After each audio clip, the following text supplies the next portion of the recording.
Oye, se ve interesante el corto. Ya sé que ustedes, ya hay dos aquí Fiebre Blue que fueron a verla. Sí. Yo no tengo tiempo de ver televisión ni ir para el cine. Pero bueno, está con nosotros nada más y nada menos que Gabriel Alejandro Rodríguez. Bienvenido.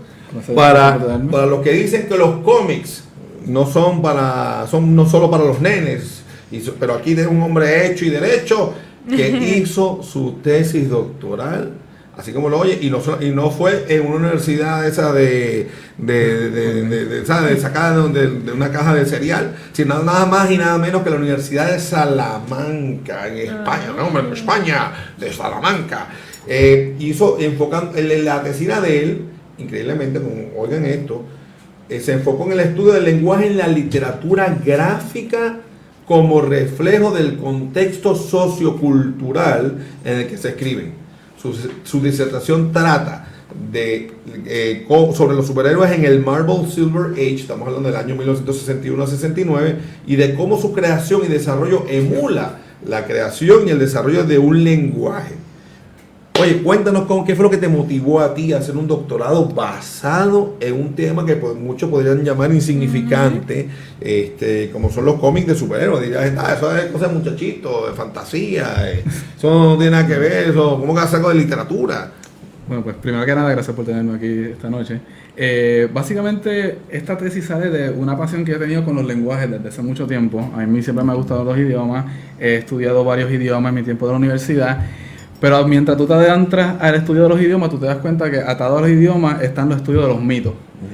Donde hay un idioma, donde hay un lenguaje, hay un mito también. Por eso es que hay veces que tú, dentro de un mismo idioma, que pueden haber diferencias, tú sabes que a veces tú tienes un chiste pepito, que tú te criaste en área metro, tú lo terminas de cierta forma, pero tú que te criaste en la isla, pero yo lo escuchaba el mismo chiste, pero se acaba de otra forma. Esas son por variaciones en el lenguaje, porque el lenguaje refleja lo que culturalmente estamos pasando en cada área, en cada pueblo, en cada región. Pues cada lenguaje que se surge de cada parte, o sea, el inglés, el español, va a tener su propia mitología. Pues el estudio de los mitos se basa, originalmente se creían que los mitos estos griegos clásicos de Hércules también eran de niños. Al principio, cuando se estaban estudiando los mitos académicamente, estos son cosas de niños. Y cuando yo estaba leyendo eso, yo me estaba dando cuenta, espérate, esto se parece a algo que a mí me gusta mucho, que son los superhéroes. Los superhéroes siempre se han creído que son de niños, pero ¿y si tienen algo más detrás? ¿Y si tienen como que algo que esconden? Entonces, el mismo estudio de los mitos que te revela, no, estos mitos de Hércules y tal cosa, la Eneida, etcétera, estaban reflejando necesidades y preocupaciones de los tiempos, de los pueblos en donde se dieron, y yo dije, pues entonces los superhéroes van a hacer lo mismo. Y decidí tomar el Silver Age de Marvel para comprobar esto. El Silver Age sale en los 60, Guerra Fría, Kennedy, derechos civiles, segunda ola de feminismo. Exacto. Y cuando tú lees la literatura te das cuenta que estos cómics sí reflejan todas estas ocurrencias sociales que estaban pasando en los tiempos. Qué nice. Entonces tú dices que en la tesis te enfocas en el Silver Age de los cómics, lo divides en 3 fases, 1961, 63, 64, al 66, entonces, y 67 al 69. Sí. Y concentras tu análisis en 3 renglones: la política doméstica de Estados Unidos e internacional, issues sociales y representación de la mujer. Sí. Esa década del 60 fue bien intensa, y tú lo sabes. Sí. Inició la guerra de Vietnam, asesinaron al presidente John F. Kennedy y a su hermano Robert Kennedy, la lucha por los derechos de los negros, la crisis de los misiles en Cuba, que por poco nos lleva a una guerra nuclear con Rusia, la carrera espacial que culminó con la llegada de Apolo 11 a la Luna, los movimientos de liberación femenina, o sea que, ¿de qué manera se refleja todo eso en los cómics de Marvel de esa década? Bueno, pues lo más básico es el 61, cuando estamos en plena Space Race, que es la lucha por el espacio. ¿Quiénes salen? Los Cuatro Fantásticos. Los Cuatro Fantásticos, su experimento surge de que ellos querían llegar al espacio. El cómic nunca te revela por qué ellos quieren llegar al espacio. Solamente hay una línea en el cómic que es que Sue Storm le dice a Ben Grimm, tenemos que hacerlo antes de que los comunistas lleguen. Entonces inmediatamente la palabra comunista, Kami, te revela que te dicen, mira, Space Race, estamos en la Guerra Fría contra los rusos. Exacto. Y entonces te hace esta base de todo lo que se va a crear en este universo, que va a ser políticamente basado en esta Guerra Fría, estos 60. Wow. A medida que sigue evolucionando, tú vas a ver superhéroes afroamericanos en el 66, cuando los civil rights estaban tomando su apogeo. Al final tú vas a ver mujeres mucho más fuertes, empiezan los X-Men, sale Polaris, que sale con comentarios como que yo no necesito ni que ningún hombre me mantenga, etcétera, porque para este tiempo, al final de los 60, se estaba dando el Second Wave of Feminism, que es la segunda ola del feminismo, que se estaba dando en los 60, y de esa forma es que, y esas son formas bien generales de decir de cómo se reflejaba toda esta cultura en estos cómics. Oye, una cosa interesante también en tu estudio, vemos que Capitán América, o Captain America, como dicen en inglés, aparece en 1941 en plena guerra, Segunda Guerra Mundial. De repente, después vuelve, hace un comeback el Capitán América en el 1964, cuando está la guerra de Vietnam. Claro, ya cuando vuelven los 64, ya la gente está un poco más reflexiva y crítica de las decisiones que hace el gobierno. ¿Cuál es la metáfora que de este superhéroe en estos dos escenarios?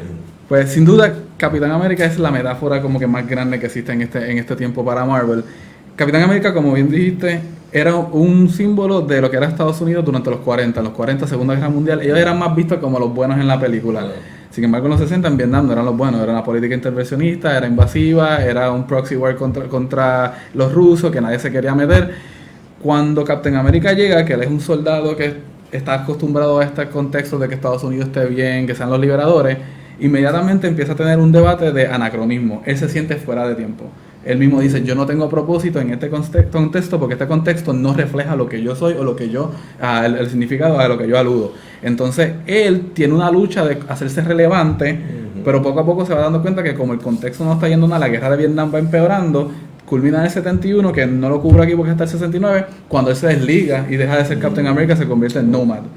Él abandona los colores después del Watergate con Nixon. Él abandona todo. La cuestión de Captain America, esa metáfora se sigue evolucionando hasta ese momento, así que... Interesantísimo, ¿no? Porque también ahí mismo ver la evolución claro, del tratado de la política, o sea, el contexto de lo que está ocurriendo en el mundo y en Estados Unidos. Así, bueno. Lo más que me impresiona es que todos estos temas siguen teniendo vigencia hoy.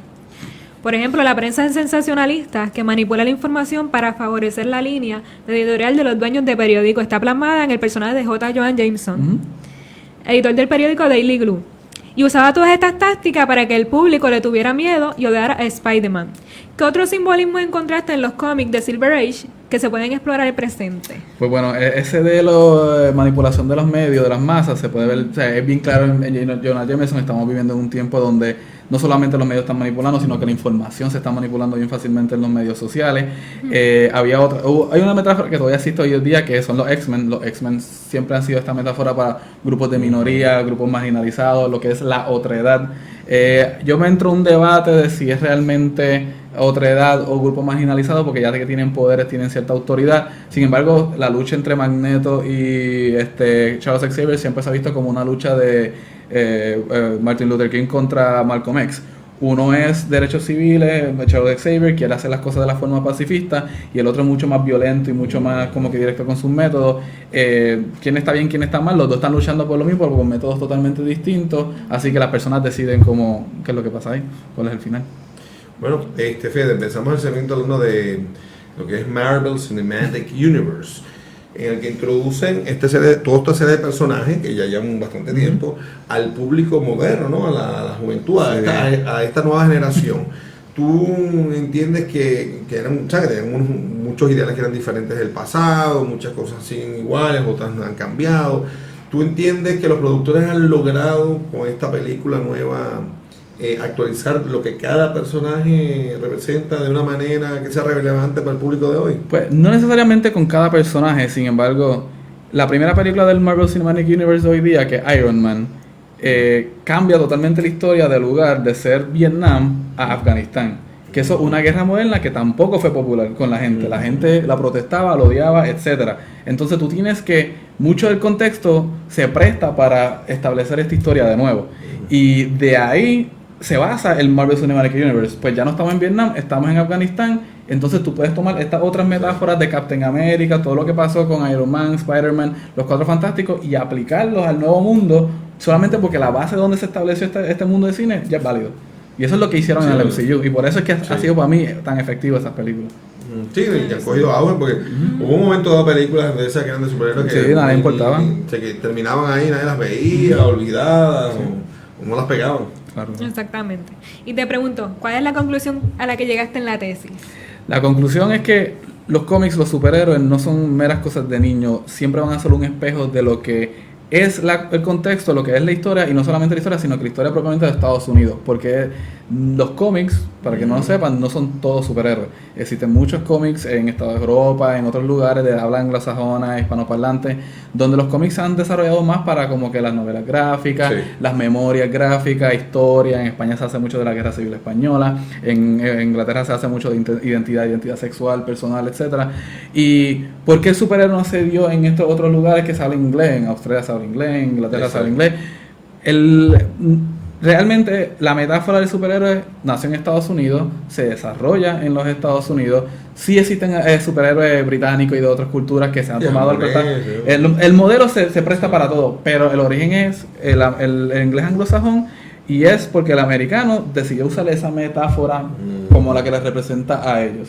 Hasta el día de hoy sigue funcionando. Hay varios como Miss Marvel, la nueva Kamala Khan, que es árabe-americana. Refleja mucho de las preocupaciones de los árabe-americanos en Estados Unidos post septiembre 11. ¿Algunos latinos? Hay Miles Morales, el nuevo Spider-Man desde el 2001 con Michael Bendis, cada vez ha adquirido más identidad. Y este modelo funciona todavía y se sigue utilizando, y pues es bien efectivo. Qué bien. Oye, los pajaritos, que son muy buenos, son nuestros espías número uno, me informan que tú no solo estudiaste los cómics en su marco teórico, ¿no? Sino también te ensuciaste las manos y publicaste hace poco un cómic titulado War of the Words. O sea, la guerra de las palabras. ¿De qué trata? ¿Puedes como sugerir ideas? ¿Cuál fue la experiencia? Pues War of the Words es un subtítulo. En sí la serie se llama Non Legimus. Non Legimus es latín, es latín para no leemos. Pues no sé si saben que nosotros vivimos una cultura y un país donde no se lee. Y yo he sido maestro, fui maestro de inglés en niveles de escuela superior, de intermedia, ahora soy profesor universitario. Y algo con que uno se encuentra mucho en nuestra cultura es que la gente simplemente no lee. O sea, yo he trabajado hasta en tiendas por departamento, que alguien te dice, ¿dónde está el precio de aquella cosa? Ahí mismito, tienes que leerlo. ¿Dónde está el baño? Mira el letrero, como que la gente simplemente aquí no lee. Y que viene con tanto internet bueno, mucho es lectura, ¿no? Sí, o sea, la gente puede leer, lo que pasa es que obtener o extraer la información es lo que discernir, es lo que tiene como que el problema. O sea, saben lo técnico, saben que aquí dice The War of the Words, pero que esto me lleva a The War of the Worlds de H.G. Wells y me hace referencia a una novela. Exacto. ¿Quién es Orson Welles? Y pues en la radio, una guerra del mundo. Básicamente el programa de radio que se hizo bien famoso, The War of the Worlds, pues el cómic Non Legimus básicamente es una serie donde en cada ejemplar ocurre que unos eventos de una literatura clásica, de un libro clásico, se empiezan a hacer real. ¿Qué pasa? Solamente el personaje principal o quienes hayan leído la novela saben cómo manejar la situación porque ya saben lo que va a pasar. Sí, porque ya tienen la lectura previa. Exacto, ya saben. Cómo la historia culmina o cuál es el climax. En The War of the Worlds, el nene sabe que él tiene que sobrevivir varios días antes que los extraterrestres salgan y que la bacteria los coja. Así que él se va a un lugar donde no lo toquen a él. Pero ¿qué pasa? Los amigos no lo han leído. No, vamos para allá, vamos para este lugar.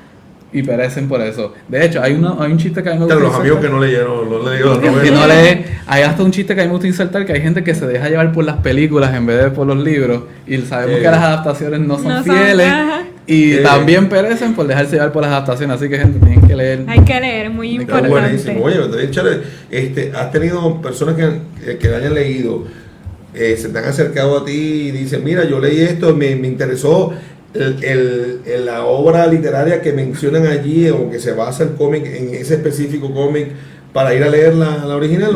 No para leer la original, pero sí para escuchar el programa radio del 30 y pico que, para que no lo sepan, War of the Worlds, Orson Welles se ingenió un día a hacer una transmisión de radio donde él hizo como que pasó la novela como si fuese una noticia y la gente creyó que el mundo estaba siendo invadido por extraterrestres y llamaron hasta la policía. Señores, hubo gente que se suicidó, que corrieron, que se lo creyeron de tal manera que se suicidaron. Porque la manera en que lo narraba sonaba que era real. Claro, estamos hablando de un tiempo donde la información era lo mismo. Los 30, la información era lo mismo. Y como él era un hombre serio, Ay, qué se lo creyeron. Y era una obra literaria, como una novela radial que él hizo claro. en el momento.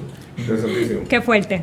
Entonces, además participas en varios podcasts. Sí. ¿Cómo está eso? El primero, Entre Paneles, que Sí. ofrece una mirada a los cómics por medio de dinastías, teorías sociales, culturales, literarias y hasta sexuales. Sí. El segundo, Se Habla Comics, es un programa semanal donde se reseñan varios cómics nuevos de semana. Y el tercero, Cultura Secuencial, Sí. en el que se discuten varias series y películas del mundo, de la cultura popular. Y lo más que me llama la atención es que usualmente los profesores universitarios con doctorado como que viven desconectados de la realidad. Al punto de que cuando uno va a la calle a poner en práctica lo que nos enseñaron, uno se da cuenta de que hay Sí. muchas cosas que están obsoletas Sí. y que hay formas más modernas de hacerlo. Claro. Sí, la academia tiene un problema con vigencia, sí, es verdad, con relevancia. Hay mucho profesor que ya está outdated, lo que se dice, tiene mucha razón lo que se dice, pero yo como maestro que empecé por como que intermedia, etcétera, me di cuenta que la forma de hacer conectar más rápido con los muchachos es haciendo algo relevante a los tiempos. Tienes que utilizar los cómics para, si no lo van a leer, escriben un libreto. Yo quedaba en inglés, vamos a hacer un libreto de un cómic. Lo escribían, y pues cuando lo escribían, pues este quería leer este quería leer este otro, y así se lo intercambiaban y terminaban haciéndolo. Y es una forma de como inculcar. Yo ahora mismo estoy estudiando una clase de semiótica, que es el estudio de los símbolos en la universidad, y es una clase que históricamente no se ha dado de forma bien interesante en el programa donde lo estoy dando. Y yo inmediatamente empecé a sacar los videos de Childish Gambino, de This is America. Vamos a estudiar cuál es la simbología aquí. ¿A qué él está aludiendo cuando dice This is America y le está pegando un tiro en la cabeza a alguien? ¿A qué él está diciendo con esto? Porque es que las cosas tienen que tener relevancia para poder usarse. O sea, si tú, Sí, claro. tú puedes tener una teoría brutal de algo, pero si tú no lo puedes aplicar a tu diario vivir, ¿para qué te funciona? Así Sí. que... Y es la pregunta siempre, ¿para qué me sirve esto? Como le pasa a mucha gente en todas las materias. Dice, ¿para qué tengo que aprender Claro. una ecuación? ¿O para qué tengo que aprender el teorema de Pitágoras? O ¿para qué tengo que saber que las piedras son bienes de tal sitio? ¿Sabes? Digo, es importante que uno tenga un conocimiento general. Sí. Y lamentablemente en los últimos tiempos he visto que la universalidad, Sí. digamos, del conocimiento que se supone que obtenga una persona que va a la universidad, está Sí, ya perdida. sí, Casi sí, todos sí. están muy especializados en una cosa, y si tú le hablas de un Totalmente. tema que no tiene nada que ver con su especialidad, están No como, saben. Ah, Totalmente, sí. de acuerdo. ¿en serio? Y pues por medio de los podcasts, de cada podcast yo intento como que reflejar todo esto, de poner en práctica estas teorías, etcétera. Como bien dijiste, Entre Paneles es un podcast que tengo con compañeros que también han estudiado cómics. Ricardo Serrano hizo una maestría en cómics en Escocia, en la Universidad de Dundee. Verónica hizo una maestría en estudios hispánicos aquí y usó como que los cómics como base. Yanko también. Ahí se habla de cómics, analizamos con todas estas teorías académicas. Y creo que te tengo una más para tu programa. ¿Cuál? ¿Cuál tienes ya? A Yara. ¿O sea, Yara? O sea, ya Yara, ay, me va a matar, no me acuerdo el apellido. Pues Yara trabajó mucho tiempo conmigo también en teatro, es más cantante, está en el Orfeón de San Juan. Y creo que hizo la tesis, me dice que fue en traducción de cómics y tiene... Tengo que haber conocido porque los traductores aquí somos una comunidad bien pequeña y también pues nos conocemos. El segundo podcast Se Habla Cómics es con Ricardo, también de Entre Paneles, y es básicamente reseñamos los cómics de la semana y disputamos como que cómo reflejan lo que está pasando, etcétera. Ese es más sobre la lectura, si los leíste pues estás al tanto. Y el último, Cultura Secuencial, es ya más amplio cultura. Vemos las series de televisión, las series de Netflix, las películas, y eso las reseñamos. Cada cual tenemos nuestros puntos de vista distintos, nuestras experiencias distintas, y las aplicamos a lo que sabemos. Bueno, me dicen por ejemplo, los pajaritos, sí, los pajaritos informando, señores, me tienen loco. Me dicen que adicional a todo esto, eres músico. Sí. Y que tocas debajo de la mesa, no mentira, que la tocas el bajo en una banda. Háblanos un poquito de eso. Pues sí, ¿Cómo combinas todo? También soy músico, toco bajo eléctrico en dos bandas, Dr. Seuss y Avandra. El Dr. Seuss es como que funk, rock, a los Primus, etcétera, Frank Zappa, si te gusta ese progresivo. Y Avandra es más como que progressive metal, Dream Theater, si te gustan ya las canciones de 11 minutos, 15 minutos. A mí me cansa tocarlas, pero tenemos un segundo CD que nos firmaron una casa disquera, Blood Music de Finlandia. Va a estar reproduciendo el CD. Sale. Pujo Sumer. No cae. Ahí te puedo ayudar, ya que te gustan los idiomas, y tú das clases de finlandés. No, yo me quedé en alemán. Sí, me quedé en alemán, así que vamos a ver.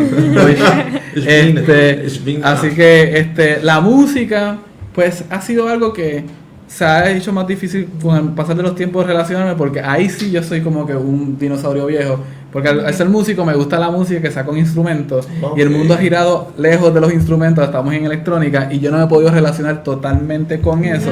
Y ya cuando los nenes me dicen, mira, viste, escuchaste tal música, es como que si no tiene una guitarra o un bajo, a la mía, pero estoy como que medio ignorante a ello. No significa que no la escucho, o sea, escucho hip hop, escucho toda esta música nueva, pero no estoy al tanto de todo lo que está pasando. Así que ahí sí que... Entonces tú eres profesor, traductor, lees cómics, haces podcast, ¿cuándo tú duermes? Porque imagínate, haces tantas cosas. ¿Te da tiempo para dormir, todo? No, sí, mi vida es un reguero. No es un reguero, estoy organizado, pero, ¿sabes? Sí, un montón de literalmente, ¿sabes? Si no estoy en el trabajo, no me aburro porque no tengo tiempo para estar muy consciente, así que... Bueno, ¿qué nos puede decir de Captain Marvel? ¿Qué es la simbología que hay detrás de esta heroína? Captain Marvel básicamente refleja un tiempo donde las casas de cómics se estaban yendo de lo que son las aventuras terrestres a las aventuras espaciales. Jack Kirby en el 70 se va para DC Comics y empieza a hacer lo que son los New Gods, empieza a hacer Darkseid, todos estos personajes de Panteón, y después Marvel tenía que responder de una forma.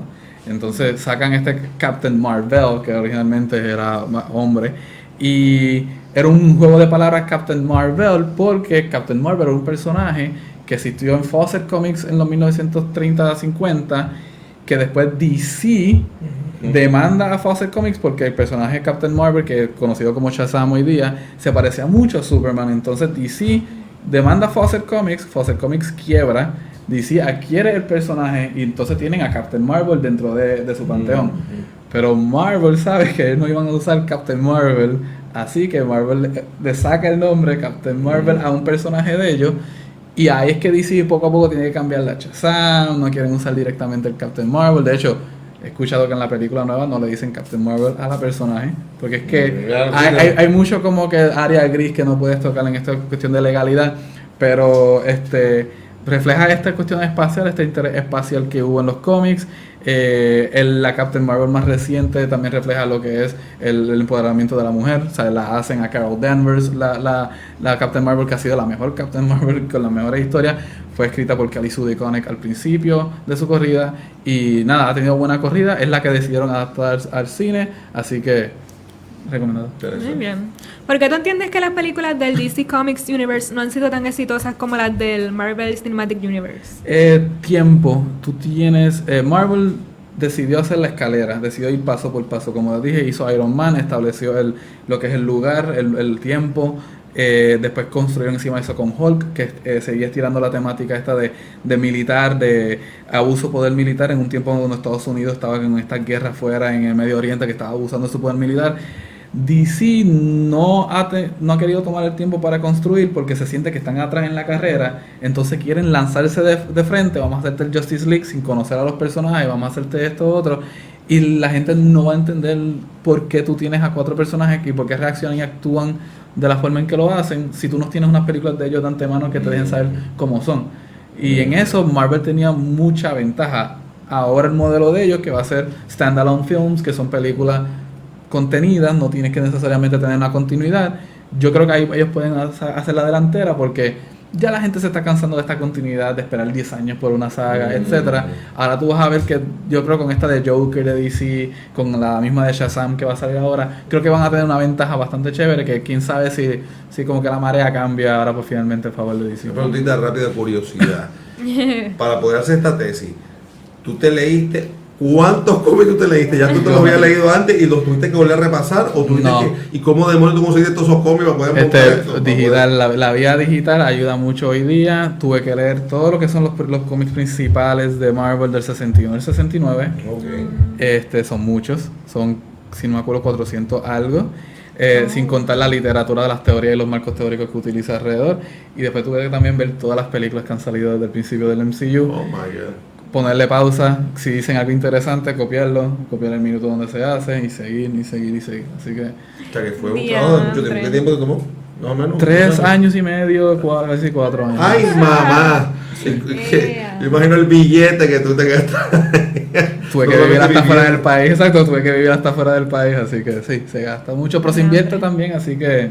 Y por último, ¿cuánta gente te miraban así cuando te dice, ¿qué estás haciendo la tesis? Pues, ¿Cuál es pues qué fíjate, cara pone la gente? todo depende. Aquí en Puerto Rico, académicamente sí, también estamos como que medio atrás y hay veces que depende a quién tú le digas, estoy haciendo una tesis en cómics, te dice cool o te va a decir... ¿Y para trabajo? Cuando estaba en España era un poco más, el profesor que a mí me pusieron mentor, Manuel González de la Aleja, él ha hecho estudios sobre lo que es el noir, las películas noir, etcétera, eso que él ya sabe, ya tiene un ojo puesto en la cultura popular y él ya estaba como que bien abierto a la idea de vamos a hacer los superhéroes, se necesitan cosas más nuevas en la academia, vamos a hacerlo. Qué y bueno. Él fue bien abierto y tuve suerte. Bueno, Nice. muchísimas gracias Gabriel Alejandro por estar aquí con nosotros hoy. Te agradecemos, no solamente nosotros de Fragrana, sino todos los que ven el programa y lo repiten luego y se lo disfrutan, porque hemos aprendido un montón, y específicamente yo. Tengo ganas de leer la tesis. ¿La tesis está disponible públicamente en algún sitio? Ahora mismo no, yo la voy a colocar en una página para que la gente la descargue, porque se supone que esté en la base de datos de la universidad, pero por alguna razón no me lo han subido, así que... Se supone que con eso tú puedes hacer un libro, venderlo después. Se supone que sí, lo edito y se vende.